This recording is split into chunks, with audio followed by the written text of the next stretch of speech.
নমস্কাৰ, মোৰ নাম শ্ৰী মিন্ময় বৰা। মই ক্লাছ 9 মানে বয়স 5 বছৰৰ পৰা কাকজান ফুটবল কোচিং চেণ্টাৰতে কোচিং কৰিছিলোঁ। তাৰপাছত মই আমাৰ গাঁৱতে পঢ়িছিলোঁ আৰু বাম ক্লাছতে মই বাস কৰোঁ। তাৰপিছত মই এটা ৰাজ্যিক পৰ্যায়ত চান্স পাইছিলোঁ গুৱাহাটীত। তাত মোক চিলেকশ্যন হৈছিলে, তাৰ কোচাৰে চিলেকশ্যন কৰিছিলে। মই খেলিব গৈছিলোঁ গুৱাহাটীত, তেতিয়াই মোক চিলেকশ্যন হৈছিলে। তাতে মই এবছৰ কোচিং কৰিছিলোঁ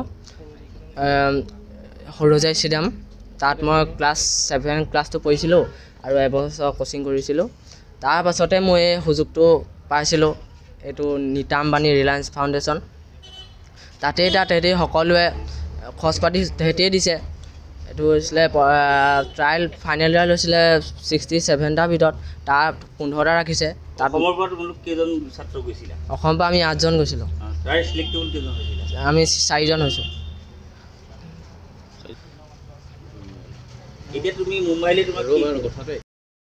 সি সৰুৰে পৰা বাপেকে তাক প্ৰথম যেতিয়া খেলিবলৈ আৰম্ভ কৰিছিলে, তেতিয়া মানে সৰুৰ পৰাই বাপেকে ভাবিলে ইয়াক মই ফুটবলতে লগাই দিম নামটো কাকজান।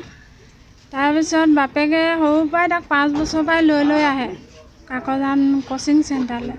তাৰপিছত তেতিয়া বাপেকে মানে লাহে লাহে আনিবলৈ ধৰিলে। তেতিয়া ভাবিলে যে সি শিকিব পাৰিব, সেইকাৰণে আমি কোচিঙত নাম লগাই দিলোঁ তাক। তাৰপিছত নিতুল ছাৰে মানে বহুত সহায়ো কৰিছিলে আমাক, আৰু তাৰ কাৰণে মানে আমি নিজৰ দেউতাকে মাকে যিখিনি কৰিবলগীয়া সেইখিনি কৰিছিলোঁ।